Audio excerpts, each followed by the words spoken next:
Just listen to some of the appalling waste we have already identified. $22 billion from HHS to provide free housing and cars for illegal aliens. $45 million for diversity, equity, and inclusion scholarships in Burma. $40 million to improve the social and economic inclusion of sedentary migrants. Nobody knows what that is. $8 million to promote LGBTQI+ in the African nation of Lesotho, which nobody has ever heard of. Hi, everybody. Good morning, good afternoon, good evening, Salibonani, wherever you are in the world, especially if you're in the country of Lesotho. Listen, shouts out to Lesotho. I don't know if you guys have seen this, but President Trump was addressing the nation. I think it's the State of the Union in America. Um, this week. And you know what? The thing about Trump is it's so annoying because he is kind of funny. And it's so weird to say it because, none of the things that he's saying or doing okay, let me say the impact is not funny. But oh my goodness, this guy. So I saw a clip. I haven't seen the whole thing.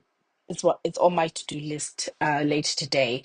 Um so he was reading off basically where money has been going to, right? So he's been doing this thing where he's talking about they've started they've stopped funding certain things, and they're cutting funding to the USAID. I always found it weird why they actually spell it out, but someone say to me, and I think it makes sense. And listen, if you have other intel, let me know, because it's essentially US aid, right?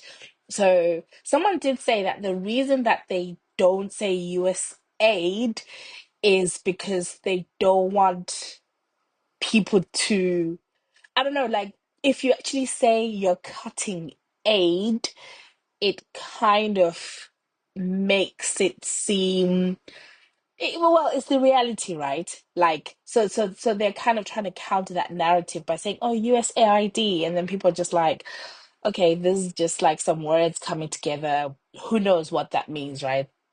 But it made sense when someone explained that to me, that they don't want to say, we're cutting US aid, but USAID. But anyway, that wasn't the point that I was making. So I was saying that he then started reading off like all the different budgets that have gone to different countries, right? He was like, "Oh, this amount has gone to South America for this amount has gone to this," and then he was like, "Oh, this amount has gone to the African nation of Lesotho for X amount." I forget what the actual program was, but he mentioned it. Hopefully I'll be able to find a clip and insert it to this episode. But hey, if I don't, forgive me.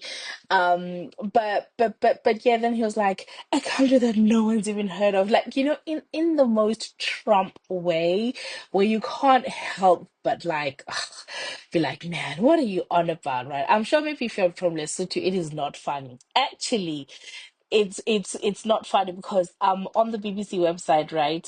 And it says Lesotho's government says it is shocked by US President Donald Trump saying that nobody has ever heard of the Southern African nation.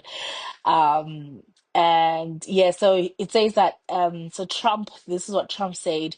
Trump said $8 million to promote LGBTQI+ in the African nation of Lesotho, which nobody has ever heard of. Yeah, Trump said, eliciting laughter from some US lawmakers. And the spokesperson for Lesotho says that Lesotho enjoys a warm and cordial relationship with the US. And according to the records, it says that the two countries traded goods worth 240 million in 2024, mostly exports from Lesotho to the US, in particular textile and clothing, right? Yeah, because Lesotho does the like they do a lot of wool, right? I think, if I'm not mistaken, I think they do a lot of wool. So I'm not surprised that a lot of their exports to the US is particularly around textile and clothing. So yeah, but I was just like, oh my goodness. But I think it kind of takes us to the wider question, right? That I've been asking in other episodes, which is, what does it mean for African nations, right? I think we're seeing what's happening around the world, right? We're seeing how Trump is, addressing, confronting, challenging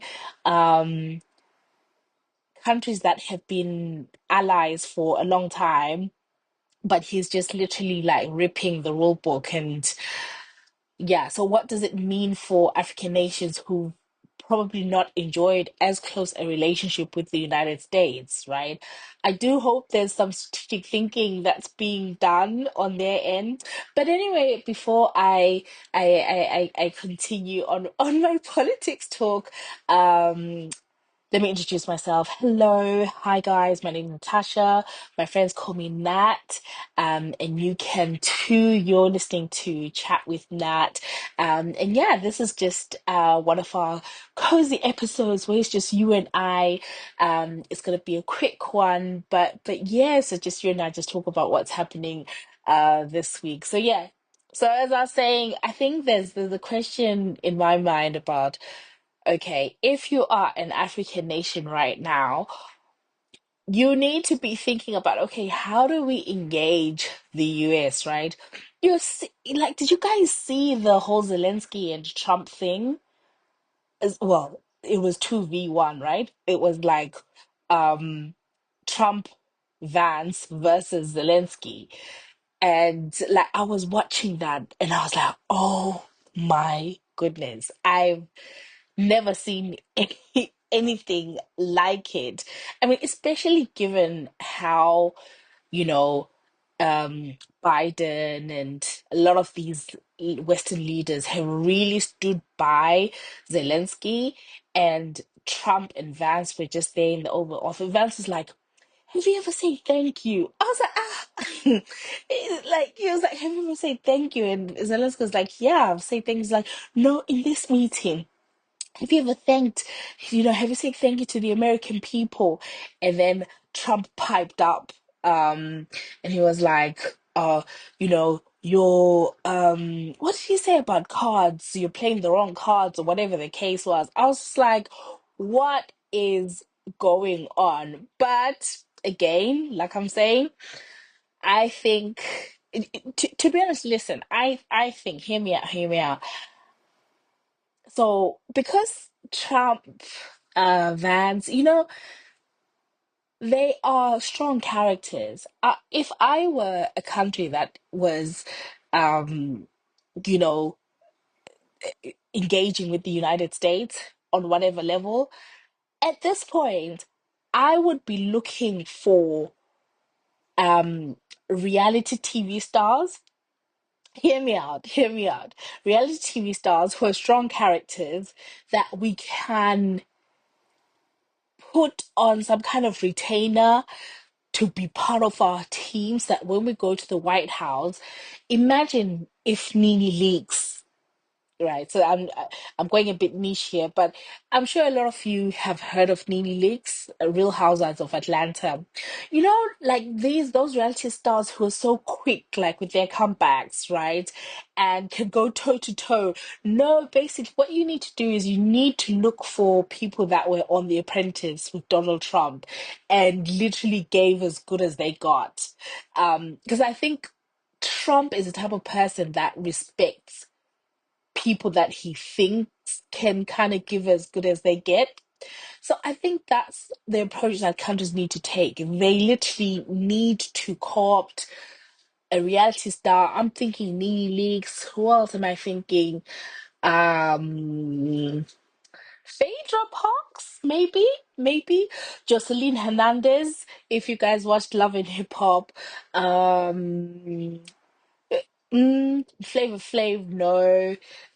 Who else? Who else? I'm sure there's others. Let me know what you guys think. But I think that that is the approach that you have to take when you're now dealing with a Trump. But listen, I'm sure there's so many people talking about that. You guys are tired of all the Trump talk, but it just fascinates me. And I think the thing with Trump is Trump and his administration just overwhelm you with things. So, like in a week, so many things happen that you almost forget what happened before. And I think because people just get tired, I think that's how he gets away with a lot of things, right? But yeah, I guess the people that support him are happy because he's actually doing what he said he would do. But yeah, but anyway, another thing that I wanted to talk about, right? This has been bothering me, but I don't know if it's bothering me because, the finances are not financing at the moment. Well, I'm in between blessings, as the Christians say. Like you're not supposed to say I'm broke. But anyway, Beyonce announced a concert and she's going to be in the UK. Kendrick Lamar, I can hear some chuckles. Kendrick Lamar, yes, announced that he's coming to the UK. There's wireless. Drake is gonna be there. There's gonna be headlines. There's so many things happening concert wise, right? And I mean, not to say I would have gone to all these concerts, but I do enjoy going to concerts. I really, really like Beyonce. Every time I've seen her live, I have absolutely enjoyed it. I think she is the greatest living performer of our times at this moment. But I don't know. Like, I, okay, hear me out. The price, first of all, there's two things, right? Concert ticket prices are they're just so unacceptable, right? Like, for a good seat, you are looking to pay like your mortgage, payment per month. And I'm thinking, first of all, who can afford that? But the main thing that I am really upset about is I just think that artists need to be more artists and event organizers and promoters and everything. I think they need to give people more notice, right? Because what happens is an artist will be like, oh, tickets go on sale next week. Ah, next week? When would I have found this money next week? I don't have this money next It's like, it doesn't make a difference you telling me that, oh, tickets will be on sale next week. It doesn't help me that. But if you say to me, oh, tickets will be on sale in 4 months, tickets will be on sale in 6 months, okay, let's not even go that far. Let's say tickets will be on sale in 3 months, in 2 months. Come on, give people more time to plan. There is a real cost of living crisis. And what ends up happening is then you see, like, when the shows come on, you have the people that could afford it because they're rich, but they're not real fans. So when you see the video footages, people are just like, they're not as hyped because us real fans, we cannot afford to get in. Like, I am so upset. I'm especially upset about the Beyonce one because I haven't managed to see Beyonce in a while. And yeah, and listen, maybe even if she had said, oh, you've got 2 3 months, I probably wouldn't have come up with the money because I just sleep these nursery fees, child, like it makes you think twice. But I really do think that um artists, promoters, the entertainment world, the people that make decisions, Live Nation, Ticketmaster, whoever else does all these promotions, I think they really need to be mindful that a lot of people are a lot of people are struggling financially, and to just say, oh, tickets available next week, and the cheapest ticket is like £200, 250, 300. Come on, that ain't it. That ain't it. Yeah, I am not happy about that. But anyway, listen, one thing they can't take away from us, even if we can't go to concerts, at least you can listen to YouTube, you can listen to podcasts. One of the, man, listen, the main reason I was like, okay, I need to come and record this podcast is I'm literally just signposting you guys. I if you haven't already, please check out Trevor Noah's podcast, which is called What Now, and especially the episode with Kaya Zhang. Oh, I love that episode. Like, I already love Trevor Noah's podcast. It's my kind of thing. Like, I love I just love how Trevor thinks. I love how he engages with Christiana, who sometimes co-hosts with him, and Josh Johnson, who's sometimes on the podcast. But I've really been enjoying like the episodes with his South African friends. So like he had one with Sido and Anele, and then he had this episode with Kaya Zhang, Kaya, who's got a new book coming out, and they talk about a lot of things and touch on the grief that Kaya has experienced, and he talks about that in just such a, like, if you've experienced grief, like, listen, I was listening to that and I just started bawling, like I was crying because I've followed Kaya for a while. And those of you who don't know, like Kajang, he's a writer, um, he's a commentator, and I do think he, I could be wrong, right? But I know he worked with Thabo Mbeki, the South African president, at some point. I think he was a speechwriter, right? But I know he once did something like with Thabo Mbeki. So I've always followed his commentary, like on Twitter, on YouTube, when he still posts on YouTube. But it was just such a rich episode, and I think what was rich as well was you could tell that there's years and years of friendship. You know, and I really love what Trevor is doing with that. It's like I love the the circle of friends, right? So you've got Trevor, you've got Sizwe Dlomo, you've got Anele Mdoda, you've got Kaya Dlanga, you've got Olisa, I forget Olisa's last name. But there's probably other people that I'm missing, but they're always kind of like, um I always look forward to like their yearly trips, and they always try and do stuff like as a friend group. And what I really love about that friendship and friend group, and obviously I'm not like glorifying because I don't know the inner workings, and I'm sure they don't always get on all the time, but I like the fact that you have a group of people who are doing amazing in their own field, right? In their own field, and then they come together and yeah, and hang out. And I think what I love what's happening now is that they're also able to kind of complement each other, like in the different spaces that they occupy. Because back to Trevor Noah's podcast, he had an episode where he was talking about the Grammys because he hosted the Grammys, and Sizwe Jomo was on there with the executive producer of the Grammys, and from the conversation, it sounds like Sizwe was one of Trevor's writers, and I think Sizwe does stuff like with the Grammys if Trevor is involved, and I'm like, I really love that they are putting each other on, but it's not putting each other on as in, oh yeah, I know you are, oh you are putting each other on, but it's that, that like, okay, I know my person, they've got this work ethic, they're killing it in their own field, but I'm now in a position where I can, leave the door open for them. So I absolutely love that, and I hope I want that for myself. Like I have great, great, great, great friends.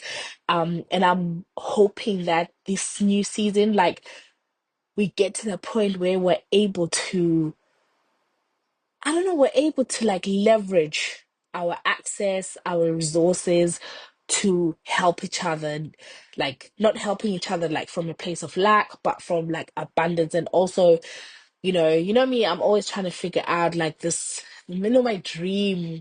And let me not say my dream, but like I would love to do something like this and full time. Whether it's in this version or whatever, and not having to do the 9 to 5. What a way to make a living. But anyway, but anyway, here we are. So, but I just think a lot of these things, it just depends on who who shows you favor, right? So I love that. So I want to say, like, definitely, please, please, please check out the episode. And then because I have no shame, like, I put a comment under Khan's stories, sorry, Instagram post, and I was just like, really love this episode. I cried at parts. I was like, he's a great storyteller. So he screenshot that comment and he put it on his story, and he was just saying, oh, people always say I'm a great storyteller, but I don't think I am. And so one of my friends sent me that, and I was like, listen, the way I was screaming, you would have thought I was Zoe Saldana and I had won the Oscar. Like, I was like, oh my God, Kaya. Kaya screenshot me. So listen, because I am very shameless. And then I recorded a video, and I was like, oh my God, can you screenshot me? And I was like, I took this as a sign to shoot my shot. Like, genuinely, I did take that as a sign to shoot my shot. And I was like, please come on the podcast. So that happened. And thank you so much to everyone who was in the comments, like, yes, Ed Langa, please come. So thank you guys. And listen, please continue. Let's continue praying and hoping something comes from it. But even if it doesn't, like, yeah, yeah, I love the fact that you guys came through. And also, I mean, he did comment and was like, please let me know about the podcast. So yeah, so watch this space. Let's hope it materializes. I think I'd love it. But anyway, so that was that. Oh, and then also, I wanted to say, like, a PSA. I have started uh not all episodes, like, as much as I can. I am trying to put some audio on the YouTube channel. But forgive me, because I know some people have always been like, "Oh, why are you not on like, why don't you put the podcast on YouTube?" But it's um because I like to play music. If you make your podcast automatically feed to YouTube, it affects the copyright, and I just can't be bothered. And also, I feel like the way I have been using YouTube, it hasn't really been. I don't use YouTube in the best way, right? I've used YouTube to kind of like put podcast content, but actually, I know that I need to find time and do more to actually like make. I don't know if I'm making sense, right? It's all in my head, right? I'm just saying that, like how some people, like, their YouTube channel is for YouTube, right? Like, they've got nice videos, they've got they've edited, they've whatever, but I've not had that capacity and that bandwidth. So I always feel like my YouTube is more like, okay, here's the episode, and it's let me just say, maybe I'm being hard on myself and I'm being like perfectionist, but if I'm using YouTube, like, I would like it to be like slick and have more time to like really like clip episodes and do that whole thing, which I've just never had the opportunity to. But and that's probably one of the reasons why I don't, if I'm not doing a video podcast, I don't really even like using the YouTube, because I'm like, if you're just putting an audio, not many people like engage with it. But some of you have been like, oh, we use YouTube. It's so interesting because yeah, I think people use like because I don't have like YouTube Music. Maybe that's the thing, like as an app. So the way I use YouTube is different. But anyway, I just say that to say that I'm hearing you YouTube people. I will try my best. But if I put stuff on YouTube, at least comment, guys, right? Do you know what I mean? Like, at least show me that you are engaging. At least comment. But shout out to Will. Like, Will is always commenting. But there's a few of you, you know who you are. You've been like, oh, please, put the audio on YouTube. So please, this is my PSA to the YouTube listeners. And I kind of feel like because I always yeah, I know like it's a few of you, but because you're important to me, I am gonna try my best, but please forgive me if I don't always put the episodes on YouTube. Anyway, this is much longer than I intended it for it to be. Um, but yeah, the sun is out a little bit. I'm hoping that it means that we're getting longer days and warmer days because oh my goodness. I am so sick of this cold, of this cold and actually like cold as in, I don't know, I had like cold flu. I'm pretty sure there's like a version of COVID going around that they're not reporting because whew, the way I have been. Yo, but I'm feeling better now. I'm feeling better now. But anyway, thank you guys so much for listening. Don't forget to rate the podcast 5 stars wherever you listen. And make sure you like and share this episode. And I'm really excited about 2025 and looking forward to it. And I'm so grateful to you guys. And yeah, have a good week, guys. Bye.